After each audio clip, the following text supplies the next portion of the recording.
السلام علیکم ورحمۃ اللہ وبرکاتہ۔ ایک مرتبہ درود شریف پڑھ لیں۔ الحمد للہ رب العالمین والصلاة والسلام علی سید المرسلین، اما بعد فاعوذ باللہ من الشیطان الرجیم، بسم اللہ الرحمن الرحیم۔ اللہم اکفنی بحلالک وعن حرامک واغننی بفضلک عمن سواک۔ یہ دعائے پاک ہے، حضرت علی رضی اللہ تعالیٰ عنہ سے مروی ہے۔ اس کی بہت سی فضیلتیں ہیں، اس کی فضیلت انشاءاللہ بیان کے آخر میں بیان کروں گا۔ اس دعا کا ترجمہ ہے: اے اللہ، مجھے حلال ذرائع سے اتنا وافر رزق عطا فرما کہ حرام کی حاجت نہ رہے، اور اپنے فضل و کرم سے اتنا عطا فرما کہ تیرے غیر سے بے نیاز ہو جاؤ، آمین۔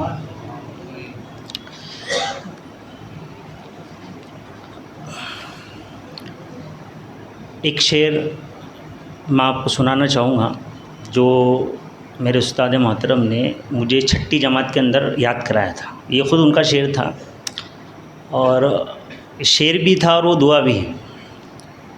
تو چار مصرے آپ سماعت فرمائیں۔ یا رب دل و دماغ میں روشن خیال دے، یا رب دل و دماغ میں روشن خیال دے، بغض و حسد عداوت و غیبت نکال دے۔ شہرت نہ دے، غرور نہ دے، نہ ہی جلال دے، ملت کا درد بس میرے سینے میں ڈال دے، ملت کا درد بس میرے سینے میں ڈال دے۔ آج کا ہمارا عنوان ہے سیرت نبوی میں اسلامی معاشیات، یعنی قرآن نے اور حضور صلی اللہ تعالیٰ علیہ وسلم نے مسلمانوں اور تمام کائنات میں بسنے والے انسانوں کے لیے کس طریقے سے وہ کمائے، کس طریقے سے وہ کھائے، کس طریقے سے وہ خرچ کرے، اور کس طریقے سے ان کی زندگی رہے، کس طریقے سے وہ اپنی اولاد پہ خرچ کرے، اپنی بیوی پہ خرچ کرے، اپنے والدین پہ خرچ کرے، اپنے آس پاس رہنے والے مسلمانوں پہ خرچ کرے۔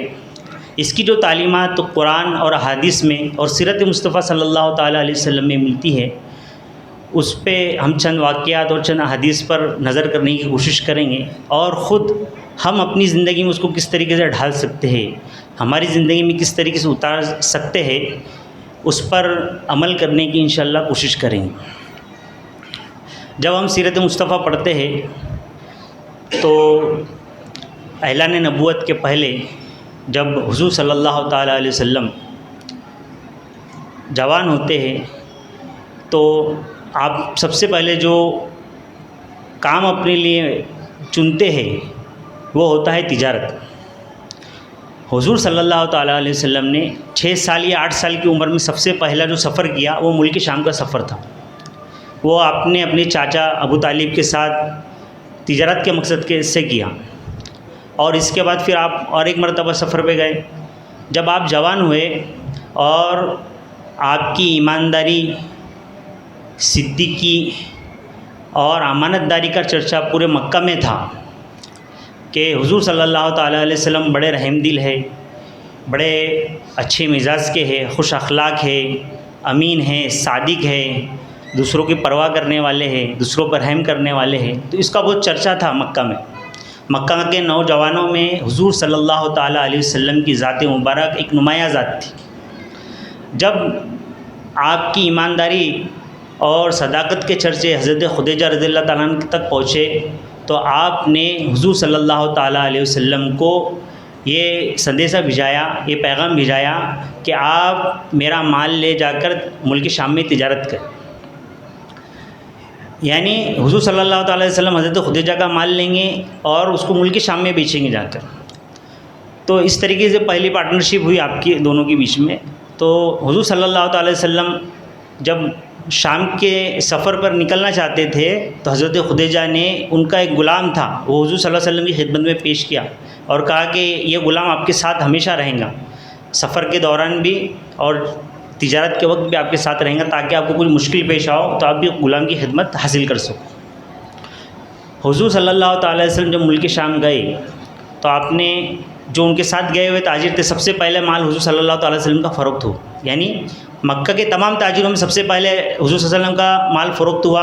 اور جب آپ مکہ تشریف لائے اور حضرت خدیجہ رضی اللہ عنہ کے حوالے ان کا جو مال بیچنے سے جو رقم حاصل ہوئی تھی، وہ رقم جب آپ نے ان کے پاس بھیجی غلام کے ذریعے، تو جب انہوں نے اس رقم کا اندازہ لگایا تو اس سے پتہ چلا کہ جتنے بھی حضرت خدیجہ نے آج تک تاجروں کے ساتھ شراکت کی تھی اور ان کے ساتھ مال بھیجا تھا، سب سے زیادہ مال حضور صلی اللہ علیہ وسلم نے انہیں لا کے دیا. یعنی وہ مال سب سے زیادہ منافع میں حضور صلی اللہ علیہ وسلم نے بیچ کے آیا تھا. تو حضرت خدیجہ نے پھر غلام سے پوچھا کہ تم نے حضرت محمد صلی اللہ تعالیٰ وسلم کو کیسا پایا؟ تو غلام نے عرض کی کہ حضور محمد صلی اللہ تعالیٰ علیہ وسلم بہت سچے انسان ہیں، بہت مخلص ہے، لوگوں کے ساتھ اچھے سے پیش آتے. جب بھی کوئی گراہک ان کے پاس آتا تو اس سے بہت شفقت کے ساتھ پیش آتے، اور اس کو وہ جو مال بیچتے تو اس کی برائی بھی بتا دیتے، یعنی اس میں کچھ خامی ہے تو وہ بھی بتا دیتے، اور وہ مال میں کیا اچھی بات ہے، اس سے کیا فائدہ حاصل ہوگا وہ بھی بتا دیتے. تو جب خریدار کو یہ پتہ چل جاتا کہ یہ مال میں کیا کیا خوبی ہے اور کیا نقص ہے، تو وہ خوشی خوشی سے مال خریدتا تھا. یعنی کوئی چیز آپ کبھی کسی کو دے رہے اور اس کو بتا دے رہے کہ بھائی یہ چیز میں یہ فائدے ہیں، مگر یہ چیز میں ایک نقصان بھی ہو سکتا، یا یہ چیز میں ایک کمی بھی ہے، تو سامنے والا جب آگاہ ہو جاتا تو اس کو پتہ چل جاتا کہ بھائی یہ چیز میں کوئی کمی تو ہے مگر اس کے فائدے زیادہ ہے، تو وہ لے لیتا، اطمینان کے ساتھ لیتا. کیونکہ کیا ہوتا ہے، انسان نے ایک چیز خرید لیا اور اس کو اس میں خامی ہے یا کچھ کمی ہے وہ پتہ نہیں ہے، اور وہ کب اس کو بعد میں پتہ چلے تو اس کو برا لگتا کہ نہیں یار تاجر نے شاید میں کو پھنسا دیا. مگر حضور صلی اللہ تعالیٰ علیہ وسلم کی ذات ایسی تھی کہ مال میں کبھی کچھ نقص ہوتا تو پہلے ہی بتا دیتے، بیچنے کے پہلے بتا دیتے، تو خریدار مطمئن اطمینان کے ساتھ خریدتا.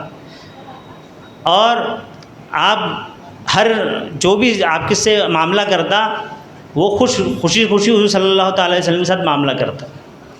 تو جب حضرت خدیجہ کو پتہ چلا کہ حضور صلی اللہ تعالیٰ علیہ وسلم اتنے بہترین تاجر ہے، تو آپ نے پھر ان کو نکاح کا پیغام بھی دیا اور آپ کا نکاح بھی ہو.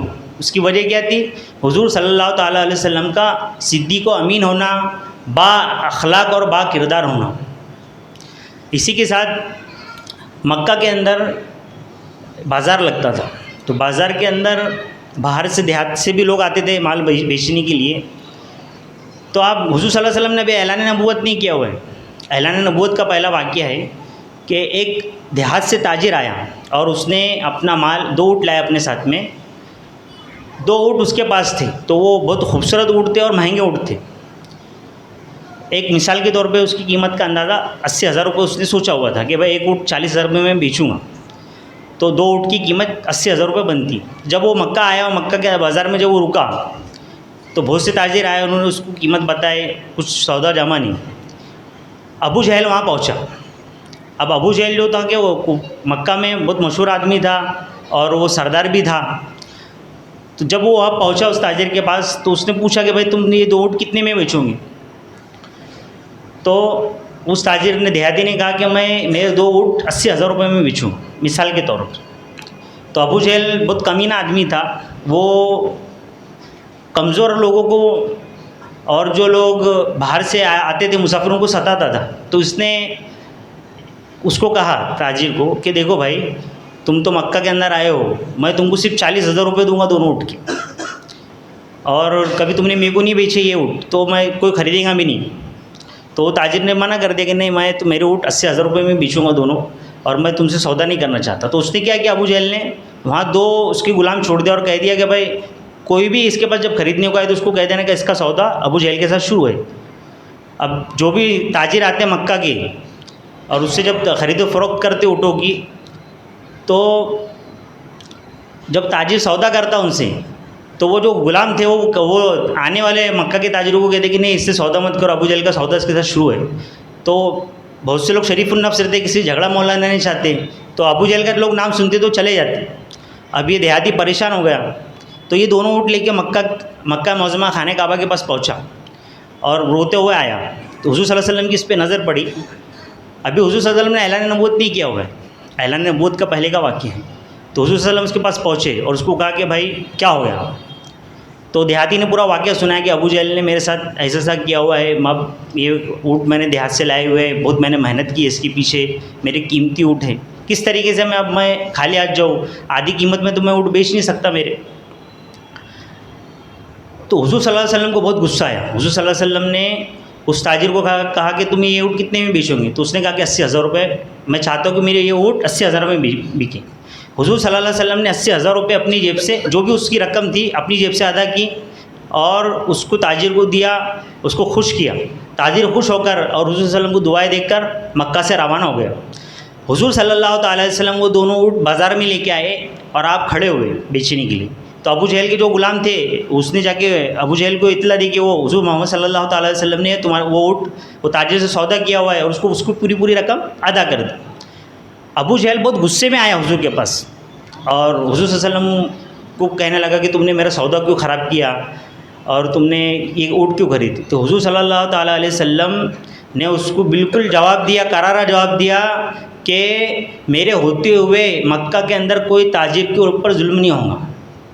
یعنی حضور صلی اللہ علیہ وسلم نے ابو جہل کو ڈائریکٹ تاکید کی کہ آئندہ اس کے بعد کبھی تم نے کوئی تاجر کے ساتھ اس طریقے کی بدسلوکی کی اور کسی تاجر کو ستایا یا اس کا مال غصب کرنے کی کوشش کی تو میں تم سے جھگڑا کروں گا. یعنی حضور کی تعلیم یہ تھی کہ کسی بھی تاجر کے ساتھ ناانصافی نہ ہونا پائے. یعنی جو اس کا حق ہے وہ حق اس کو ملنا چاہیے. یہ حضور صلی اللہ علیہ وسلم کی تعلیمات میں سے. پھر ابو جہل بہت وہ غصے میں آیا. پھر حضور صلی اللہ علیہ وسلم نے اس کو ڈرایا اور دھمکایا کہ آئندہ کبھی تم نے کسی کے ساتھ اس طریقے کی زیادتی کی تو میں تم سے جھگڑا کروں گا اور تمہارے مقابلے پہ میں کھڑا رہوں گا. اب ابو جہل جو تھا غصے میں آ کے واپس چلا گیا. یعنی دیکھیے حضور صلی اللہ تعالیٰ علیہ وسلم نے کس طریقے سے ایک دیہاتی تاجر کے ساتھ انصاف کیا اور اس کی مدد کی. آج ہمیں چاہیے کہ ہمارے معاشرے میں کسی کے ساتھ کبھی ناانصافی ہو رہی، زیادتی ہو رہی تو اس کے ساتھ کھڑے رہے. یہ حضور صلی اللہ علیہ وسلم کی سنت ہے. اسی طریقے سے ہم دیکھتے ہیں کہ حضور صلی اللہ تعالیٰ علیہ وسلم جب مکہ سے ہجرت کر کے مدینہ شریف آئے تو آپ نے حضور صلی اللہ تعالیٰ علیہ وسلم نے اپنا گھر نہیں بنایا. پہلے سب سے پہلے حضور صلی اللہ علیہ وسلم نے جو چیز بنائی وہ مسجد نبی بنائی اور مسجد نبی کے لیے زمین خریدی اور اس پہ مسجد کا تعمیری کام شروع کیا. اس کے بعد حضور صلی اللہ تعالیٰ علیہ وسلم نے مدینہ کے اندر شوق المدینہ یعنی مدینہ کا مارکیٹ قائم کیا. کیونکہ مدینہ کے اندر کیا چیز تھی؟ مدینہ کے اندر یہودیوں کا بہت دبدبہ تھا کیونکہ وہ تجارت کرتے تھے، سود لیب پر لین دین کرتے تھے اور وہ آپس میں اس طریقے سے گٹھ جوڑ کرتے تھے کہ کوئی باہر سے تاجر آ رہا ہے مال لے کے تو کس طریقے سے اس کا بھاؤ کم کیا جائے، اس کو کم قیمت میں اس کا مال خریدا جائے. تو ان کا ایک اجارہ تھا، ان کی ایک مارکیٹ تھی یہودیوں کی. تو وہ تاجروں کو بہت ستاتے تھے. تو حضور صلی اللہ علیہ وسلم نے سب سے پہلے مدینہ کے اندر جب وہ آئے تو شوق المدینہ کر کے مدینہ مارکیٹ بنائے اور اس کے اندر اوپن پورا مارکیٹ رکھا کہ یہاں پر کوئی بھی آ کر اپنا مال بیچ سکتا ہے اور کوئی بھی مال خرید سکتا ہے. یعنی جو بھی تاجر یہاں آئیں گا وہ اپنی جو قیمت اس کو چاہیے وہ قیمت میں وہ مال بیچیں گا اور جو خریدار جو قیمت میں خریدنا چاہتا ہے اس میں خریدیں گا. حضور کریم صلی اللہ تعالیٰ وسلم کی حدیث مبارک ہے کہ اپنا مال بیچتے وقت جھوٹی قسمیں نہ کھاؤ. یعنی تم کوئی چیز بیچ رہے ہو تو جو خاص جو خوبی وہ مال میں نہیں ہے اور جو فائدہ اس مال سے حاصل نہیں ہونے والا ہے تو اس کے لیے کوئی جھوٹی قسم مت کھاؤ کہ میرا مال تو ایسا ہے، میرا مال تو ویسا ہے، یا میں نے یہ مال اتنے میں خریدا میں اتنے میں بیچوں گا. تو اس کو جھوٹی قسمیں مت کھاؤ. جھوٹی قسمیں کھانے سے تمہارے مال کی برکت اللہ اٹھا لیتا. اسی طریقے سے حضور صلی اللہ تعالیٰ وسلم کی حدیث مبارک ہے، حضرت ابو سعید خدری فرماتے ہیں کہ حضور صلی اللہ تعالیٰ وسلم نے فرمایا کہ جو تاجر دیانتداری کے ساتھ اور اخلاق کے ساتھ اور اسلامی اصولوں کے مطابق تجارت کرتا ہے وہ بروز محشر صدیقین اور شہداء کے ساتھ اٹھایا جائے. اب یہ حدیث مبارک آپ دیکھیے، اس میں غور کیجئے. لفظ صدیقین، اب صدیق اس میں ایک خاص بات علماء فرماتے ہیں کہ صدیق کی طرف کیوں لفظ صدیق اس میں کیوں استعمال کیا گیا ہے حدیث کے اندر کہ صدیقین کے ساتھ اٹھائے جائیں گے. تو ہم جب اسلامی تاریخ کا مطالعہ کریں گے تو اسلام کو اپنے مال کے ذریعے سب سے فائدہ پہنچانے والی شخصیت کون ہے؟ حضرت ابو بکر صدیق رضی اللہ تعالیٰ عنہ کی ذات پاک ہے. یعنی حضور صلی اللہ تعالیٰ وسلم فرماتے کہ صدیق نے اسلام کے لیے جو مال سے مدد کی ہے اس کا اجر صدیق کو اللہ عز و جل خود دیں گا. 2 مرتبہ ایسا ہوا کہ صدیق اکبر نے اپنا پورا مال حضور صلی اللہ علیہ وسلم کی خدمت میں پیش کیا. ایک واقعہ ہے کہ حضور صلی اللہ علیہ وسلم نے اعلان کیا کہ جنگ کا موقع تھا، جنگ کے لیے بہت مال لگ رہا تھا. تو حضور صلی اللہ علیہ وسلم نے اعلان کیا کہ کون ہے جو اس جہاد میں مال سے مدد کریں گے. تو اس وقت حضرت عمر کے دل میں یہ بات تھی کہ آج میں حضرت صدیق اکبر پہ اپنے برتری لے چلوں گا، کیونکہ میں آج جب وہ گھر آئے اور گھر میں انہوں نے اپنا پورے گھر کا سامان کا کیلکولیشن کیا تو اس میں سے پورا آدھا مال آپ نے حضور کی خدمت میں پیش کر دیا. یعنی جتنی چیزیں تھیں آپ کے گھر کے اندر اس میں سے آدھی چیزیں آپ نے حضور صلی اللہ علیہ وسلم کی خدمت میں پیش کر دی. اور پھر حضور صلی اللہ علیہ وسلم صدیق اکبر کا انتظار کر رہے تھے. صدیق اکبر پورا سامان اپنے ہاتھوں پہ لادے ہوئے کاندھے پہ لادے ہوئے آتے ہیں اور آپ کے جسم مبارک پہ ٹاٹ کا کپڑا ہے. کون سا؟ آپ نے اپنا لباس بھی حضور صلی اللہ علیہ وسلم کے لیے مال غنیمت میں شامل کر دیا. آپ جب آتے ہیں تو حضور صلی اللہ علیہ وسلم نے پوچھتے ہیں کہ صدیق اکبر تم نے کیا چھوڑا اپنے گھر میں، کیا چھوڑا؟ یعنی حضور جانتے تھے اس میں کیا چھوڑا میں یہ لفظ میں یہ چیز آ رہی ہے کہ حضور صلی اللہ علیہ وسلم بظاہر بتا رہے کہ تم نے اپنے گھر کے اندر کچھ نہیں چھوڑا، سب کچھ لے کے آئے. تو حضور صلی اللہ علیہ وسلم کے لفظ جو ہوتے تھے بڑے حکمت بھرے ہوتے تھے. خود حضور صلی اللہ علیہ وسلم یہ بات کو محسوس کر لیے پہلے ہی کہ حضور صدیق اکبر نے اپنے گھر کے اندر کچھ نہیں چھوڑا. اس کے لیے آپ فرما رہے ہیں کہ صدیق بتاؤ تم نے تمہارے گھر میں کیا چھوڑا. تو صدیق اکبر نے فرمایا کہ حضور صلی اللہ علیہ وسلم میرے گھر میں جتنی چیزیں تھیں جن کی کوئی مالی حیثیت تھی میں نے سب آپ کی خدمت میں پیش کر دیا، میرے گھر کے اندر کچھ نہیں. تو یہ بات حضور صلی اللہ علیہ وسلم کی اتنی پسند آئی کہ حضور صلی اللہ تعالی وسلم نے فرمایا کہ صدیق اکبر آج میں تم سے اتنا خوش ہوں کہ میں تم سے راضی ہو گیا اور میرا رب کریم بھی تم سے راضی ہو گیا. یہ صدیق اکبر کی شان ہے. تو لفظ صدیق جو تاجری کے لیے حضور نے پسند فرمایا وہ اس لیے پسند فرمایا کہ صدیق اکبر کی طرف نسبت ہو. اور صدیق اکبر کو صدیق اس لیے بھی کہا جاتا ہے کہ جب بھی کبھی حضور صلی اللہ علیہ وسلم کے تعلق سے کوئی پوچھتا تو آپ اس کی تصدیق کرتے. ایک وقت کا واقعہ ہے کہ حضور صلی اللہ علیہ وسلم جب معراج سے واپس آئے تو آپ نے مکہ میں خانہ کعبہ کے اندر اعلان کیا کہ مجھے معراج ہوئی. اس طریقے سے میں سفر معراج پہ گیا، عرش پر گیا، پھر میں نے جنت دیکھی، دوزخ دیکھی. تو ابو جہل بھی تھا وہاں. تو ابو جہل نے حضور صلی اللہ علیہ وسلم کا انکار کیا کہ یہ ہو نہیں سکتا کہ کوئی شخص آسمانوں کی سیر کرے اور ایک رات میں جا کے واپس آ جائے. جب وہ خانہ کعبہ سے باہر نکلا تھوڑی باہر تو اس کی صدیق اکبر سے ملاقات ہوئی اور صدیق اکبر کو ابھی تک معراج کا واقعہ پتہ نہیں تھا. اب وہ خانہ کعبہ میں حضور صلی اللہ علیہ وسلم سے ملنے جا رہے تھے. تو صدیق اکبر سے ابو جہل نے پوچھا کہ تمہارے جو دوست تھے محمد صلی اللہ تعالی وسلم وہ ایسی سی باتیں کہہ رہے ہیں جو کہ ایک انسان سے ہو ہی نہیں سکتی.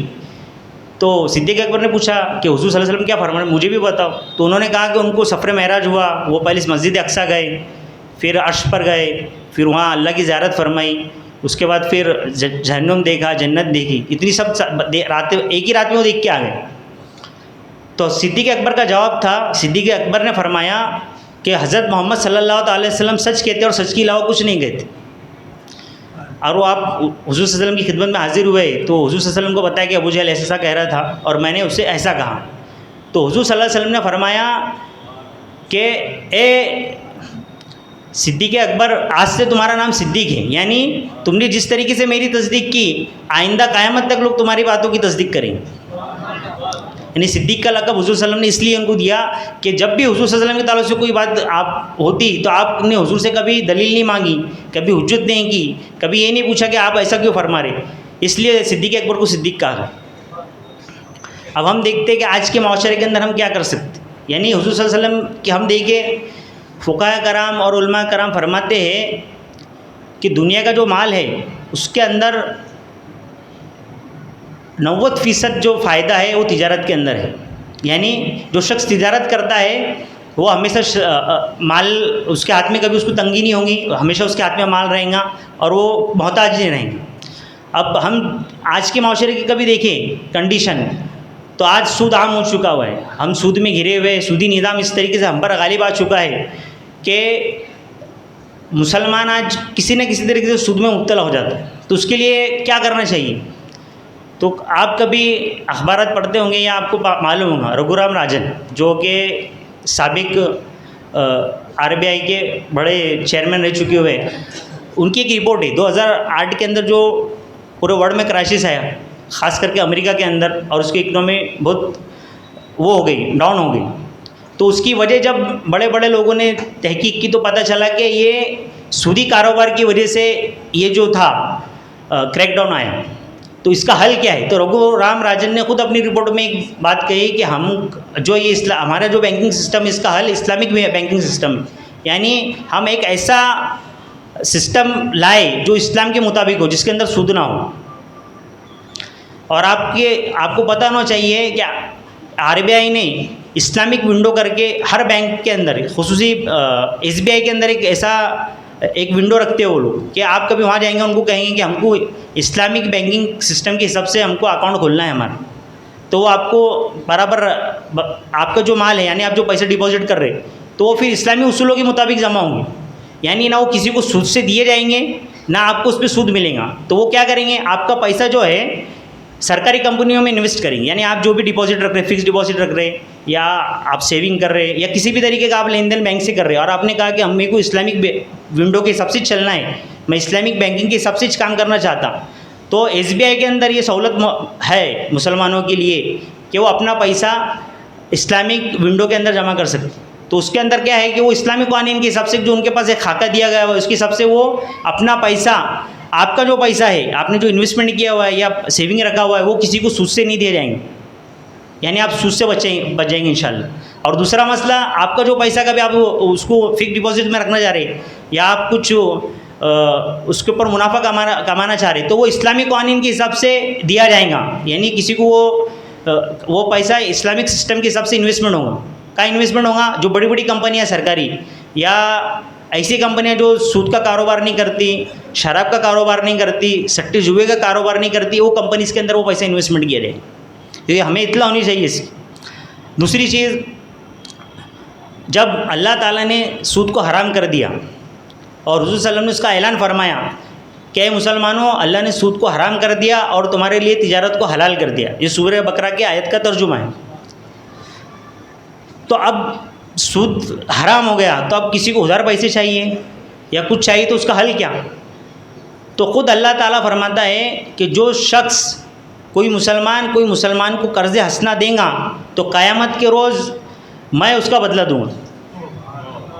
یعنی اللہ نے صاف فرمایا کہ کون ہے جو مجھے قرض دے. جب صحابہ نے پوچھے کہ اللہ کو قرض کیوں چاہیے تو اللہ تعالیٰ نے، حضور صلی اللہ علیہ وسلم نے فرمایا کہ اللہ تعالیٰ تم سے قرض نہیں مانگ رہا. اللہ تعالیٰ یہ فرما رہا ہے کہ جو تم کسی مسلمان کو قرض دو گے تو یہ سمجھو کہ تم اللہ کو قرض دے رہے ہو. یعنی کبھی وہ مسلمان نے قرضہ حسنہ لیا اور لوٹایا نہیں تو اس کا بدلہ کون دینے والا ہے؟ آخرت میں اللہ دینے والا ہے. تو جہاں اسلام میں سود کو حرام کیا گیا وہاں پر اس کا حل یہ پیش کیا گیا ہے کہ آپ کو قرض حسنہ، کوئی بھی مسلمان جو مالدار ہے یا پیسے والا ہے، آپ اس کے پاس جائیں گے اور کہیں گے کہ مجھے قرض حسنہ دو بھائی، میں قرض حسنہ آپ سے چاہتا ہوں، تو وہ کبھی ثواب کی نیت سے آپ کو قرض حسنہ دے تو وہ آپ سے کوئی منافع نہیں کمائے گا. جتنی رقم آپ نے اس کو دی ہے وہ آپ کو وہ قرض حسنہ لینے والا قرض حسنہ دینے والے کو لوٹا دیں گے. تو اللہ نے جو بھی چیز کبھی منع کی ہے تو اس کا ایک متبادل اسلام نے دیا ہے. اسلام نے سب سے اہم جو چیز ہمارے پاس ہے وہ زکوٰۃ ہے. حضور صلی اللہ علیہ وسلم جب مدینہ کے اندر بیت المال قائم کیا گیا اور پوری کمان مدینہ کے حضور صلی اللہ علیہ وسلم کے ہاتھ میں آ گئی تو حضور صلی اللہ علیہ وسلم نے جب زکوٰۃ وصول کرنا شروع کیے تو زکوٰۃ وصول کرنے والے الگ تھے، صدقات وصول کرنے والے الگ تھے، کھیت میں جو پھل اگتے یا جو بھی کاشتکاری ہوتی اس کا حساب کرنے والے دوسرے لوگ تھے، باغات میں جو پھل یا کھجور اگتی اس کا حساب کتاب کرنے والے دوسرے لوگ تھے. تو یہ سب چیزیں ایک جگہ جمع ہوتی اور حضور صلی اللہ علیہ وسلم اس کو پھر غریبوں میں برابر تقسیم کرتے. اب ہم تسبیح فاطمہ والی حدیث اکثر سنتے علماء کرام سے کہ حضرت فاطمہ حضور صلی اللہ علیہ وسلم کی خدمت میں ایک جنگ ہوئی، جنگ کے اندر بہت سے غلام اور مال آیا تو حضرت فاطمہ گئی حضور صلی اللہ علیہ وسلم کے پاس کہ حضور صلی اللہ علیہ وسلم آپ مجھے کچھ غلام عطا فرمائیں تاکہ وہ میری مدد کرے اور کچھ مال دے. تو حضور صلی اللہ علیہ وسلم نے اپنی بیٹی کو کیا فرمایا کہ اے بیٹی فاطمہ، تمہیں میں مال سے بہتر کوئی اور چیز سکھا دیتا ہوں جو تمہیں ہمیشہ کام آئیں گی. تو آپ نے ان کو تسبیح فاطمہ 33 مرتبہ سبحان اللہ، 33 مرتبہ الحمدللہ، 33 مرتبہ اللہ اکبر یہ تعلیم فرمائی اور فرمایا کہ اس کی برکت سے تم کو جو مشقت ہوتی ہے وہ مشقت نہیں ہوگی. اور حضور صلی اللہ علیہ وسلم نے فرمایا کہ اے فاطمہ، ابھی میں نے جنگ بدر اور جنگ احد کے جو شہداء ہے اور جو ان کے یتیم بچے ہیں ان کا حق ادا نہیں کیا. یعنی حضور صلی اللہ علیہ وسلم کے پاس وہ جنگ میں جو مال آیا تھا آپ نے اپنی بیٹی کو نہیں دیا وہ مال کس کو دیا؟ جو جنگ بدر میں شہید ہوئے تھے، جنگ احد میں شہید ہوئے تھے، وہ یتیموں تک مال پہنچایا حضور نے. خود حضرت فاطمہ کو کوئی اس میں سے حصہ نہیں دیا، آپ نے ان کو ایک وظیفہ تعلیم فرما کے واپس بھیجا دیا. اور وہ بھی کتنے حضرت فاطمہ بھی کتنی صابر و شاکر تھی کہ اپنے والد سے کوئی شکایت نہیں. یعنی اہل بیت جانتے تھے کہ ہاں ان کے لیے کیا چیز ہے، ان کے لیے دنیا نہیں ہے، اللہ نے آخرت میں ان کے لیے بہت بڑا انعام رکھا ہوا ہے، تو انہوں نے قربانیاں بھی دی. تو ہم مسلمانوں کو چاہیے کہ ہم جو ہماری زکوٰۃ ہے اس کو صحیح طریقے سے استعمال کریں، اسی طریقے سے ہمارے جو صدقات ہے اس کا صحیح استعمال کریں. حضرت عمر رضی اللہ تعالیٰ عنہ کے پاس ایک عورت آئی، آپ باہر بیٹھے ہوئے تھے، مدینہ کے باہر تھے، آرام فرما تھے جھاڑ کے نیچے. تو عورت آئی، اس نے پوچھا کہ مجھے خلیفۃ المسلمین عمر کہاں ملیں گے؟ تو حضرت عمر نے وہ عورت کو نیچے بیٹھایا اور کہا کہ تمہیں کیا کام ہے امیر المومنین سے؟ تو اس نے کہا کہ حضرت امیر المومنین نے ایک شخص کو زکوٰۃ کی رقم لے کر ہمارے دیہات کے اندر تقسیم کے لیے بھیجا تھا، مگر جو تقسیم کرنے والے تھے وہ مجھ تک نہیں پہنچے اور مجھے مال نہیں ملا زکوٰۃ کا کچھ. تو حضرت عمر فاروق نے اپنے غلام کو کہا کہ جو زکوٰۃ تقسیم کرنے کے لیے جو گئے تھے ان کو بلاؤ. تو وہ عورت ڈر گئی کہ یار یہ جو تحصیلدار ہے ہمارے علاقے کے جو سب نظام کرنے والے ہیں ان کو بلایا جا رہا ہے کہ یہ ان کو ایسا نہیں لگے کہ حضرت عمر کے پاس ان کے پاس شکایت کرنے کو آئی ہوں اور وہ غصہ ہو جائے. تو انہوں نے کہا نہیں تم مت بلاؤ، میں خود ان کے پاس جاتی ہوں. اب وہ خاتون کو یہ نہیں پتہ تھا کہ یہ خود حضرت عمر امیر المومنین ہیں، وہ عام مسلمان سمجھ رہی تھی ان کو. تو حضرت عمر فاروق نے وہ جو تقسیم کرنے والے تھے ان کو بلایا. ان کو بلانے کے بعد فرمایا کہ اے شخص، میں نے تجھ پر پورا اعتماد کر کے اور تیری پوری مجھے پوری تیری تفتیش کر کے میں نے تجھے یہ مال دیا تھا کہ تو تقسیم کرے گا، یعنی میں نے تجھے یہ کام کے لائق پایا تو تجھے یہ کام دیا، مگر تو نے کوتاہی کری کہ اس عورت تک یہ جو مال پہنچنا چاہیے تھا نہیں پہنچا. تو انہوں نے معذرت کی کہ آئندہ میں خیال رکھوں گا. تو حضرت عمر فاروق نے فرمائے کہ اب تم اگلی بار کبھی اس عورت کے پاس جاؤ تو اس کو 1 سال کی زکوٰۃ مت دینا، 2 سال کی زکوٰۃ دے کے آنا. پھر حضرت عمر فاروق نے کیا کیے، اپنے غلام کو حکم دے کہ جاؤ آٹا اور 1 اٹھنی لاؤ، کچھ آٹا لاؤ اور جو کچھ ضروری چیزیں ہیں لے کے آؤ. تو حضرت عمر فاروق کا غلام گیا، اس نے اس عورت کے لیے آٹا اور جو ضروری چیزیں لگتی تھی روغن وغیرہ وہ لائی اور 1 اٹھنی بھی اس کو دی. اور حضرت عمر نے فرمایا کہ اے خاتون تم خیبر چلی جاؤ، انشاءاللہ میں 1-2 روز میں وہاں میرے کچھ کام سے آنے والا ہوں تو اور مال میں تم کو لا کر دوں گا. پھر حضرت عمر جب خیبر گئے تو آپ نے 1 اٹھنی اور اس کے ساتھ 1 اٹھنی اور کچھ جانور اپنے ساتھ لیے، کچھ مال اور 1 سال کا راشن لے کے اس کے پاس گئے اور اس کو خاتون کو دیا اور اس سے معذرت بھی چاہیے کہ تمہارے ساتھ جو یہ ہوا آئندہ ایسا نہیں ہوگا. یعنی حضرت امیر المومنین خود ایک عام مسلمان عورت کی کفالت کر رہے اور اس کے پاس اس کا حق پہنچا رہے. تو ہمیں چاہیے کہ زکوٰۃ ہم اس طریقے سے دیں. یعنی اس میں ایک چیز یہ بھی بیان ہوئی کہ اس وقت زکوٰۃ جو تھی 500 روپے 200 روپے 300 روپے جو ایک دن کا خرچہ نہیں ہے اس سے بھی کم لوگ ہم زکوٰۃ دیتے. کسی کو 500 روپے دیتے، کسی کو 200 روپے دیتے. اس وقت زکوٰۃ کا سسٹم ایسا نہیں تھا. اس وقت زکوٰۃ کا سسٹم ایسا تھا کہ جو شخص کو زکوٰۃ دی جا رہی ہے اس کو پورا 1 سال کا خرچہ دیا جاتا تھا. یعنی آئندہ سال جب زکوٰۃ جمع ہوں گی تو آئندہ سال تک اس کے پاس خرچے کے لیے پیسے رہے، آئندہ سال تک اس کے پاس اناج رہے کھانے کے لیے. یہ اسلامی تعلیمات ہیں. آج ہم کیا کر رہے ہیں، ہماری زکوٰۃ کا استعمال صحیح نہیں ہے. ہم پہلے تو پوری زکوٰۃ نہیں نکالتے، آدھی زکوٰۃ نکالتے یا تھوڑی زکوٰۃ نکالتے. ہم سمجھتے 1000-2000 روپے ہم نے دے دیے تو ہماری زکوٰۃ ہو گئی. زکوٰۃ کا استعمال صحیح کریں. ہم زکوٰۃ کا سسٹم صحیح کریں گے ہمارے معاشرے سے غربت دور ہوگی. اسی کے بعد صدقات. اور ایک بات یہ بھی یاد رکھیے کہ صرف اسلام میں مسلمانوں کے حقوق نہیں تھے.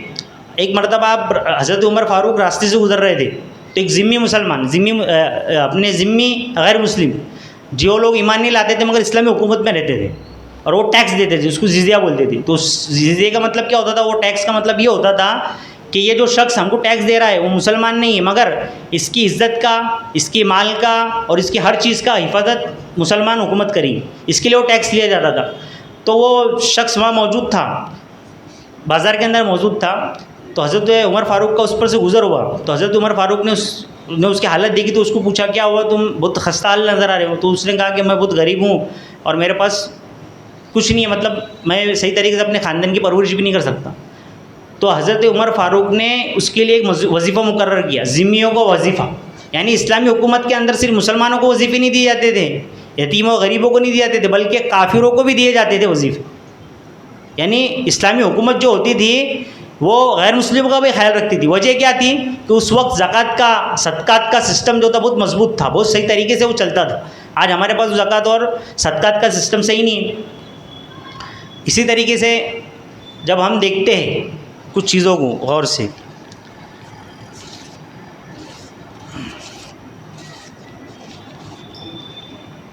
ایک مرتبہ درود شریف پڑھ لیں.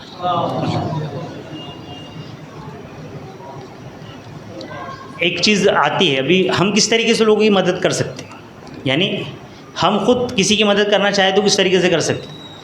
مائکرو فائننس یعنی چھوٹے قرضے. چھوٹے قرضوں کا مسئلہ اس طریقے سے ہے کہ آج ہم کبھی دیکھیں گے ہندوستان اور بنگلہ دیش بہت چھوٹا ملک ہے مگر وہ اپنے آپ کو اسلامی جمہوریہ کہتا ہے. تو وہاں کا ایک شخص نے PhD کی کے اوپر کی مائکرو فائننس. امریکہ میں اس نے PhD کی، واپس وہ بنگلہ دیش آیا. بنگلہ دیش آنے کے بعد اس نے کیا کیا، وہاں کی حکومت کو ایک مشورہ دیا کہ اپنے یہاں کیا ہے، غریبی بہت زیادہ ہے بنگلہ دیش کے اندر. تو ہمیں یہ کرنا چاہیے کہ جو ہمارے یہاں چھوٹے چھوٹے تاجر ہیں، کپڑے بننے والے ہیں، تجارت کرنے والے ہیں، ٹوپیاں بنانے والے ہیں، یہ لوگوں کو چھوٹے چھوٹے قرضے دینے چاہیے، 10,000 15,000 20,000، تاکہ یہ اپنا کاروبار شروع کر سکے.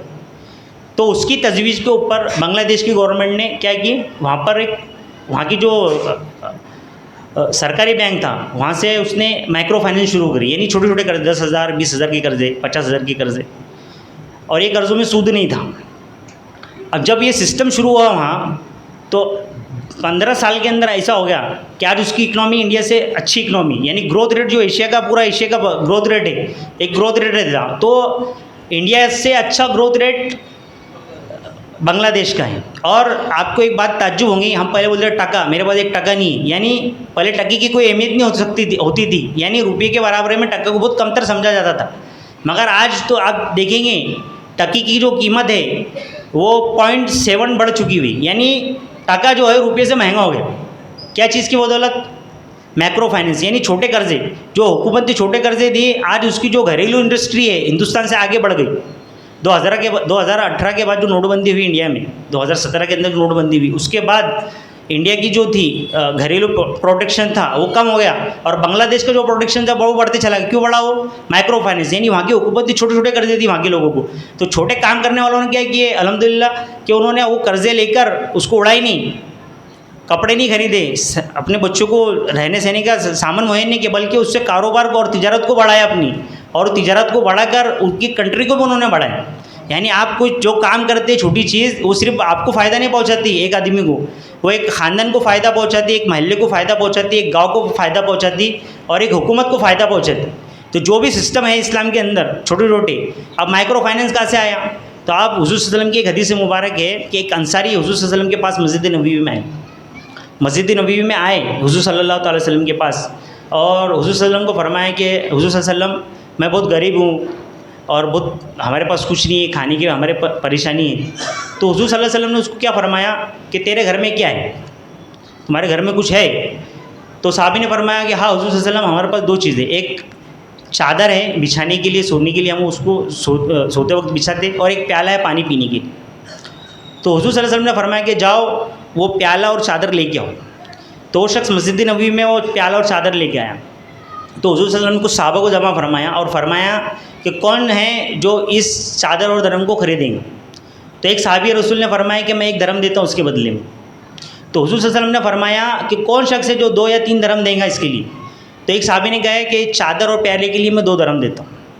تو حضور صلی اللہ علیہ وسلم نے وہ 2 درہم لیے اور جو چادر اور پیالہ تو صحابی کو دے دی، اور وہ 2 درہم لے کر جو صحابی آئے تھے تو ان کو فرمایا کہ ایک درہم سے تم خرچ کرو اور 1 درہم سے ایک کراڑی خرید کے لاؤ. تو اس نے لکڑی توڑنے کی کراڑی خرید کے لایا، جب تک حضور صلی اللہ علیہ وسلم نے اپنے افتراف میں ڈھونڈ کر ایک ڈنڈا ڈھونڈ کر رکھا اپنے پاس. تو وہ جب آئے صحابی رسول انصاری، تو حضور صلی اللہ علیہ وسلم نے خود وہ کراڑی کو اپنے ہاتھ سے فٹ کرا اور ان کو کہا کہ تم بہت ہٹے کٹے ہو اور یہ ہٹا کٹے ہو، تو ایک کام کرو، تم کچھ کام کرو، یہ کراڑی لو، جنگل میں جاؤ، لکڑیاں توڑ کے لا کر یہاں کام کرو، بیچو اس کو.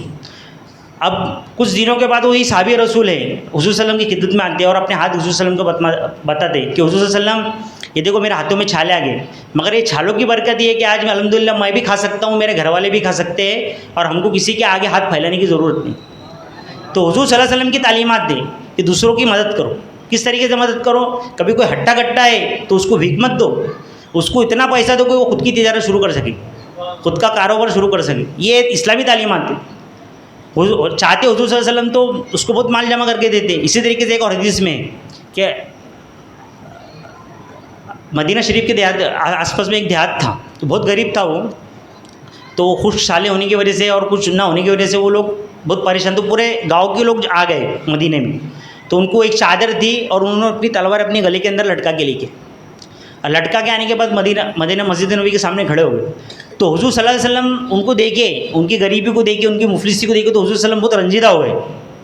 یعنی حضور صلی اللہ علیہ وسلم کو بہت تکلیف محسوس ہوئی. تو آپ نے پورے مدینہ کے اندر حضرت بلال کو اذان دینے کا حکم دیا. حضرت بلال نے اذان دی. اذان دینے کے بعد کیونکہ وہ نماز کا وقت نہیں، تو صحابہ کو سمجھ میں آ گیا حضور صلی اللہ علیہ وسلم سب کو مدینہ مسجد نبی بلا رہے. تو سب صحابہ کرام وہاں جمع ہو گئے. صحابہ کرام جب جمع ہوئے تو حضور صلی اللہ علیہ وسلم نے فرمایا ہے کہ یہ تمہارے مسلمان بھائی ہیں، ان کی مدد کرو. تو پھر سب صحابی جتنے بھی لوگ وہاں آئے تھے سب اپنے اپنے گھروں کو گئے، اور انہوں نے سب نے کچھ نہ کچھ سامان، کس نے آٹا لایا، کس نے چادریں لائی، کس نے مال لایا. وہ سب جمع کرنے کے بعد حضور صلی اللہ علیہ وسلم نے وہ لوگوں کو چادریں تقسیم کی، مال تقسیم کیا. اور جب وہ لوگ خوش ہو گئے، وہ لوگوں کے بدن پہ اچھا لباس تھا، تو حضور صلی اللہ علیہ وسلم نے مسکرایا اور حضور صلی اللہ علیہ وسلم خوش ہو گئے. یعنی حضور صلی اللہ علیہ وسلم کسی کی مفلسی کو، کسی مسلمان کی مفلسی کو دیکھ کر پریشان بھی ہوتے تھے، اور کوئی اچھا لباس پہنتا اور خوش رہتا اس کو دیکھ کے خوش بھی ہوتے تھے. تو ہمیں چاہیے کہ ہمارے مسلمان بھائیوں کو ہم اچھا لباس دیں، ان کو خوش رکھیں. اب ہمیں کیا کرنا چاہیے، یعنی کہ ہم کیا کیا کر سکتے. آج سب سے جو بڑی نحوست ہے، ہمارے مسلمان بچوں میں صحیح تعلیم نہیں. کیوں نہیں ہے؟ کیونکہ وہ جو جا رہے، جو سسٹم ہمارا اسکول کا ہے، جو سسٹم ہمارے یہاں آج 150 سال سے رائز ہے، میکلے سسٹم، یہ غلام بنانے کا سسٹم ہے. کسی کو امیر بنانے کا، کسی کو خود کفیل بنانے کا، اپنے قدموں پہ کھڑا کرنے کا سسٹم نہیں ہے. کچھ ہی لوگ ہوتے ہیں جو اس سسٹم کے اندر آتے، پڑھتے اور خود اپنے اندر قابلیت پیدا کرتے. کیوں؟ کیونکہ یہ سسٹم میں ہمیں کلرک بنانے کے لیے سسٹم ہے، ہمیں سرکاری بابو بنانے کے لیے سسٹم ہے، یا ہم چوکیداری کی نوکری کر سکتے، گارڈ کی نوکری کر سکتے. یہ سسٹم کو کبھی ہم پڑھتے تو کیوں؟ کیونکہ اس میں رٹنا ہے صرف. وہ فلاں کب پیدا ہوا، فلاں کب مر گیا، فلاں نے کیا کیا، اتنی چیزیں اس میں آتی، اتنے ہم جا کے پیپر میں لکھتے تھے، پاس ہو کے نوکری کو لگ جاتے. مگر یہ سسٹم اسلامی سسٹم کیا ہے؟ اسلامی سسٹم یہ ہے، حضور صلی اللہ علیہ وسلم کی حدیث مبارک ہے، حضور صلی اللہ علیہ وسلم فرماتے ہیں کہ ایک مسلمان کا 2 دن کا بھی برابر ہو، یعنی اس نے 2 دن زندگی ایک جیسی گزاری تو وہ ہم میں سے نہیں. یعنی مسلمان کی جو زندگی ہے اس کے اندر ایک دن جو گزرا اور دوسرے دن جو آ رہا ہے اس میں کچھ نہ کچھ سیکھنا چاہیے، کچھ نہ کچھ اپنے اندر تبدیلی پیدا کرنا چاہیے، کچھ نہ کچھ ترقی کرنا چاہیے کہ اس کا جو دن گزر گیا اور جو آنے والا دن ہے اس سے ممتاز ہو جائے. یعنی کبھی کوئی تاجر ہے تو اس کا کم از کم تھوڑا مال بڑھنا چاہیے، کوئی طالب علم ہے تو اس کی تعلیمی لیاقت بڑھنی چاہیے، کوئی تاجر ہے تو اس کی تجارت میں گروتھ ہونے چاہیے، یعنی بڑھنی چاہیے. یہ حدیث مبارک ہم کو سکھا رہی. کیا چیز سکھائی جا رہی؟ کہ ہم کچھ نہ کچھ نیا کرتے رہے، کچھ نہ کچھ سیکھتے رہے. حضور صلی اللہ علیہ وسلم کی ایک اور حدیث مبارک ہے کہ کوئی اچھی چیز کبھی تم کو کوئی کافر کے نزدیک بھی ملے تو اس کو لے لو. کون سی چیز؟ جو تم کو دین کے اندر ترقی پہنچا سکتی، دنیا کے اندر ترقی پہنچا سکتی، اور تمہارے ذریعے دوسروں کو فائدہ پہنچا سکتی. وہ کبھی کوئی کافر کے پاس جا کے تم کو سیکھنا تو سیکھ لو. جیسا کوئی اچھا ہنر ہے اور کافر کے پاس یہ وہ ہنر ہے، دوسرا کوئی نہیں جانتا وہ ہنر کو، تو اپنا مسلمان اس کے پاس بھی جا کے سیکھ سکتا ہوں. خود دور رسالت کے اندر کچھ چیزیں ایسی تھی کہ حضور صلی اللہ علیہ وسلم نے کچھ صحابہ کو الگ الگ چیزیں سیکھنے کے لیے بھیجے. جیسا کہ حضرت مسعود یا کسی اور کے بارے میں آتا کہ حضور صلی اللہ علیہ وسلم نے خود ایک صحابی کو عبرانی زبان سیکھنی، یعنی جو یہودی کی زبان تھی وہ سیکھنے کے لیے بھیجا. اسی طریقے سے کچھ ہنر یہودیوں کو آتے تھے، مسلمانوں کو نہیں آتے تھے، تو حضور صلی اللہ علیہ وسلم نے کچھ لوگوں، نوجوان بچوں کو بھیجا یہودیوں کے پاس کہ جاؤ تم وہ ہنر سیکھو. اسی طریقے سے ایک قیدی حضور صلی اللہ علیہ وسلم کے پاس تھے مدینہ کے اندر، تو ان کو بہت اچھی کاراگری آتی تھی.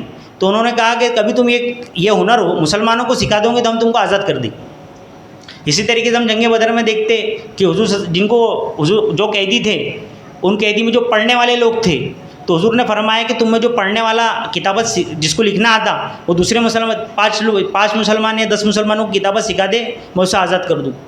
تو حضور کی تعلیم کیا ہے کہ گروتھ ہونی چاہیے، مسلمانوں نے بڑھنا چاہیے، مگر مسلمانوں کے پاس صحیح تعلیم نہ ہونے کی وجہ سے آج پستی میں. آج ہم کو سب سے اہم جو تعلیم چاہیے وہ فائننس کی چاہیے، کہ ہم کس طریقے سے انویسٹمنٹ کر سکتے. آج میں آپ کو بتانا چاہتا ہوں کہ انویسٹمنٹ کے اندر اردو میں بہت کم کتابیں اتنی کم ہیں کہ آپ کو مل نہیں سکتی ہوں. پونہ بمبئی میں بھی نہیں مل سکتے، آپ کو دلی آنا پڑے گا فائننس کی کچھ کتابیں کبھی اردو میں پڑھنے کی، آپ کو انگلش میں پڑھنا پڑیں گی. اسی طریقے سے آپ اپا بربن چوک میں چل جاؤ تو جو کتابیں انٹرنیشنل لیول پہ سب سے زیادہ بیسٹ سیلنگ ہیں اس کے مراٹھی ترجمے آپ کو مل جائیں گے. یعنی مراٹھی لوگ جن کی آبادی کچھ کروڑ ہے، وہ لوگ اپنے لوگوں کو فائننس سکھانے کے لیے انگلش کی کتابوں کا ترجمہ مراٹھی میں کر رہے ہیں. اپنی عورتوں کو بھائی کس طریقے سے بچے کی پرورش کرنا چاہیے وہ کتابیں عورتوں کو مراٹھی میں ملتی, جو کہ انگلش کے اندر لکھی ہوئی کتابیں. آپ جائیے اپا بڑھن چوک میں تو آپ کو جونی کتابیں آدھی قیمت میں کتابیں ملیں گی, وہاں فائننس کی کتابیں ملیں گی, اخلاق کی کتابیں ملیں گی, کردار کی کتابیں ملیں گی, کس طریقے سے گھریلو کارخانے کس طریقے سے قائم کر سکتے ہیں, چھوٹی چھوٹی تجارتیں کسی کا آپ چلا سکتے ہیں. مراٹھی میں کتابیں آپ کو بہت ملیں گی, اردو میں نہیں مل سکتی. اردو میں کتابیں چھپتی تھی, ہم خریدتے نہیں, جب خریدتے نہیں تو بکیں گی نہیں, خود بخود بند ہو گئی. تو ہمیں چاہیے کہ ہم تعلیمی شعور اپنا بڑھیں.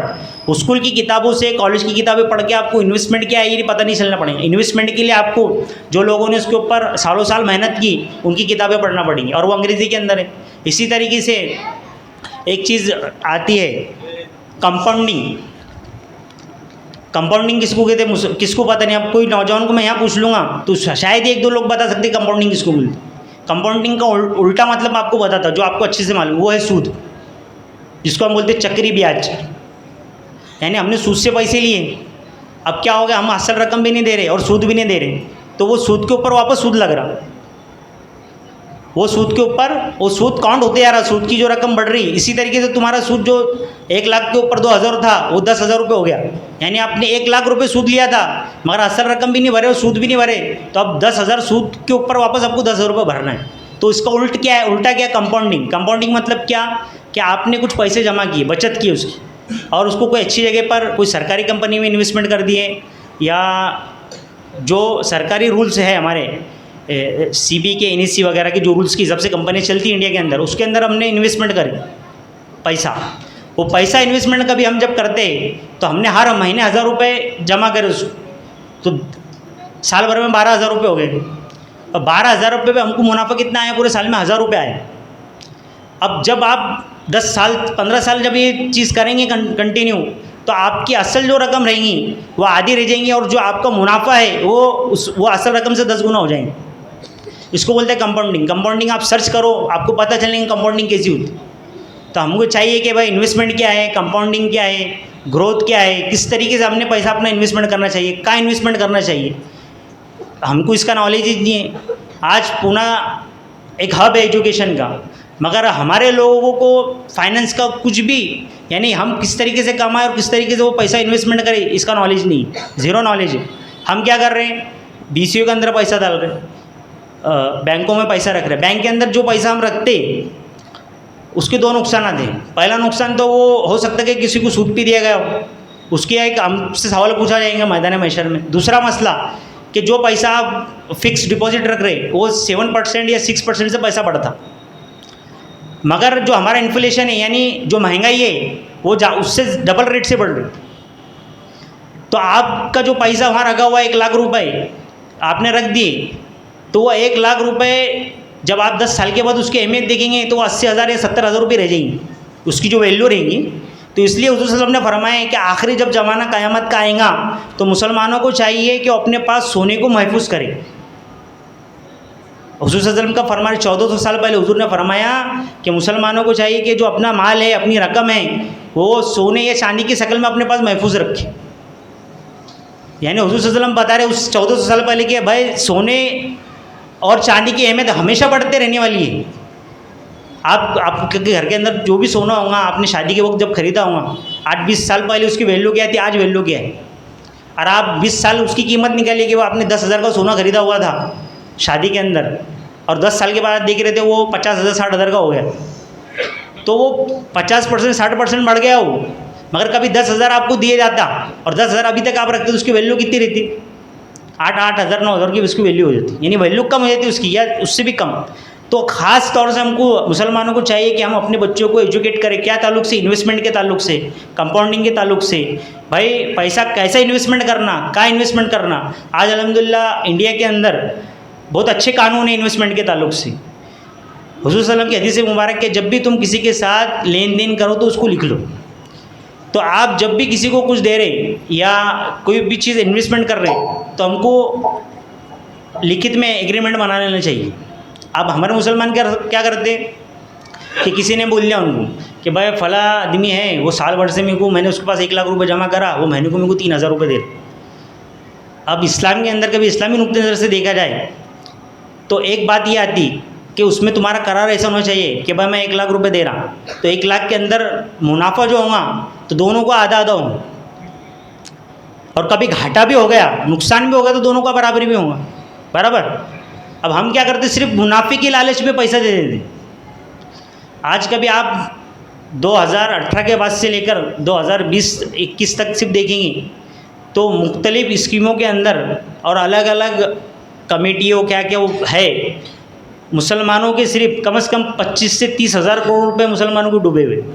ہیرا گولڈ کو چھوڑ دیجیے، صرف ہیرا گولڈ کو چھوڑ دیے کبھی الگ سے، ہیرا گولڈ کی بات نہیں کر رہا میں، اس کے علاوہ حج کمیٹی کے پیسے، اس کے پیسے، اس کے پیسے جو لوگ جمع کرتے ہیں عمرہ کے نام پہ، اس کے نام پہ، اس کے نام پہ، یا بھائی انویسٹمنٹ کے نام پہ، اسلامی فائنینس کے نام پر، کیونکہ وہ خود لوگ کو صحیح نالج نہیں رہتا، وہ پیسہ لوگوں سے جمع کرتے، کچھ لوگوں کو پیسہ دیتے، صرف مسلمانوں کا پیسہ بول رہا ہوں میں، کہاں پر؟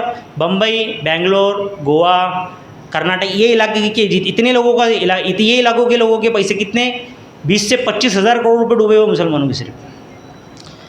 تو اس کا حل کیا ہے کہ بھائی آپ کے پاس کبھی کچھ رقم ہے تو اس کو صحیح جگہ انویسٹمنٹ کرو، صحیح اس کے کاغذ پیپر بناؤ اور صحیح طریقے سے اس کو لکھ کر رکھو کہ کبھی آگے چل کے آپ کو کچھ قانونی تکلیف ہو گئی یا پیسہ آپ کا ڈوب رہا ہے تو آپ اس کا، آپ کے پاس کوئی قانونی ثبوت ہو اس کا۔ دوسرا، آپ کے پاس کبھی پیسہ ہے تو جو مسلمان غریب تاجر ہے جو جھوپڑ پٹیوں میں رہتے یا جو باہر سے آتے، جو باہر کے علاقوں سے سٹی کے اندر کام کرنے کے لیے آتے، تو ضرورت مند لوگ رہتے، تو آپ ان کو بلا سود کے پیسے دے سکتے ہیں، ان سے شراکت کر سکتے ہیں، جیسا کہ حضور صلی اللہ علیہ وسلم کے کہ ہم جب زندگی دیکھیں وہ ابتدائی زندگی تو آپ نے حضرت خدیجہ سے جو چیز کی وہ کیا تھی؟ شراکت تھی، یعنی حضرت خدیجہ کا مال تھا، حضور صلی اللہ علیہ وسلم کی محنت تھی، تو آپ اپنا مال لگائیے اور دوسرے کی محنت لیجیے۔